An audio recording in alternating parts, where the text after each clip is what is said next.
let me ask you a question. Have you ever felt small and insignificant? Have you ever wondered, what am I doing in this world? Is what I'm doing actually making a difference? Or what's the point? I feel like I'm trying so hard and it doesn't feel like anything I'm doing is getting anywhere. Well, I personally have been in conversations with so many people this last week who have been sharing this sentiment, myself included. So, for example, one of the conversations I had was with a writer friend, and it just felt like, is what I'm writing actually reaching anyone? Is anyone being impacted by my words? I can't seem to get the reach that I desire. I can totally relate to this, and it just really was something that I personally had to be wrestling with myself. So I brought it to God this week, and man, how he reminded me. He pressed into my mind and into my heart the fact that he uses the small people. The things that I want to drive home today in this video is just number one, that God uses the small, and number two, that our small may not actually be small in God's economy. First of all, God uses the small people. I find so much encouragement when I'm reading through the Word, and I realize, oh my gosh, God uses people who are marginalized, people who have a shady past, people who aren't perfect, people that may look weak on the outside, but he can take the small, very insignificant strengths and blow them into these huge monumental changes in the world. So one example of this is David. He was chosen by God to be king, but his own father and his family, they discarded him. They discredited who he was. He was smaller. He wasn't as strong as his brothers. But God chose David, even though he was small, and he looked to be small of frame and didn't have much to maybe bring to the table. He was a shepherd by trade. God could see his potential, and God purposed into him something huge. And what did David do? He brought what he had to the table. He took down a giant, Goliath, which I'm sure you're familiar with this story, where he basically took a slingshot and a rock to this huge fighting match against this ginormous, 7-8 foot tall giant who's I just picture him being incredibly Hulk-like.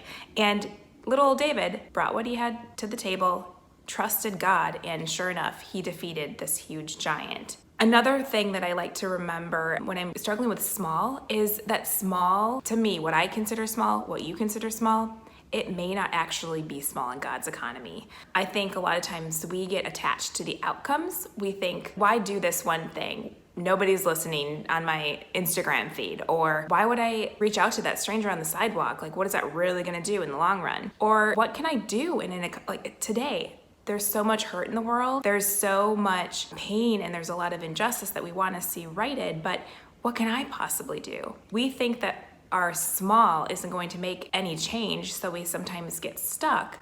But I just want to challenge us to think and remember that God uses small things to make big impacts. Our small, number one, can have ripple effects. What you say to somebody or the encouragement that you bring to a friend or a family member can then ripple out into how they treat their family members, their friends. Something that you say to someone at a checkout counter. You may say something, she may be having a horrible day, and you say some little compliment, something that you just think of in your mind, and you say it and bring forth. That may shift how she's feeling, which then impacts how she is then relating to others in her world. I think sometimes we discredit and discount the small things so we don't step forward, but I want to encourage us. If God impresses somebody on your heart, maybe you're not even sure if it's coming from God, but you get a thought about, I really like this about my friend, or I haven't talked to my sister or my brother, whoever it is. Step forward in that. That small thing may be a big impact.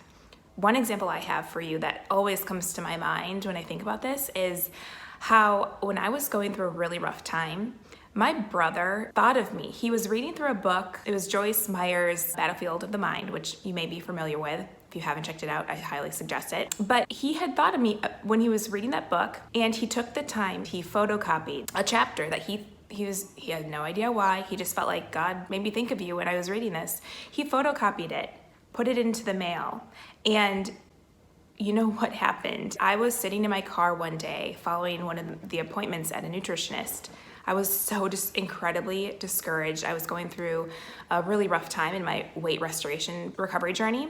And I was sitting in the car crying, and I just felt like, what is the point? Why am I doing these small things that are excruciating to me? Like, what is even the point? How does this possibly matter? I just got this overwhelming feeling when I was sitting there in the car, like just the presence of God washed over me. And I just knew that this matters. And I know that I'm going to be okay, but I don't know how. I went to my mailbox as I was walking in that day. I got this whisper from the Spirit of like, go check your mailbox. And sure enough, I see a letter from my brother. And what is it? It's this hand-copied chapter from a book that had the exact encouragement that my heart needed to hear. It was almost like it was answering the cries of my heart that I had in the car when I was praying with God. My brother had no idea that I was going to be facing that, and he had no idea what it even meant, or he could have not jumped on that opportunity to speak some truth into my life, something that I've never forgotten. It was a moment where I could not only get encouragement from those words in that moment, and just that David thought of me and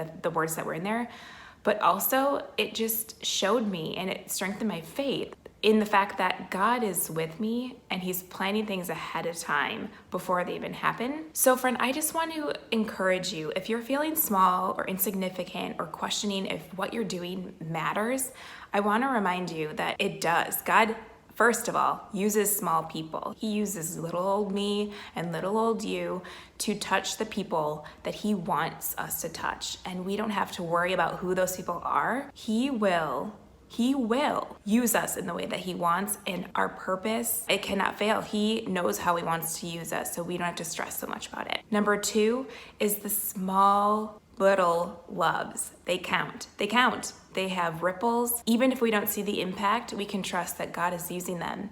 And even if they aren't monumental changes, each small little act is also changing and shaping us. It's shaping us into the people that God created us to be, people that look more like Christ. So friend, I just want to leave you with this little word of encouragement. Small, insignificant, smash those words to pieces. You are important and you do matter. And what you do matters in this world. All right, I'll talk to you again soon.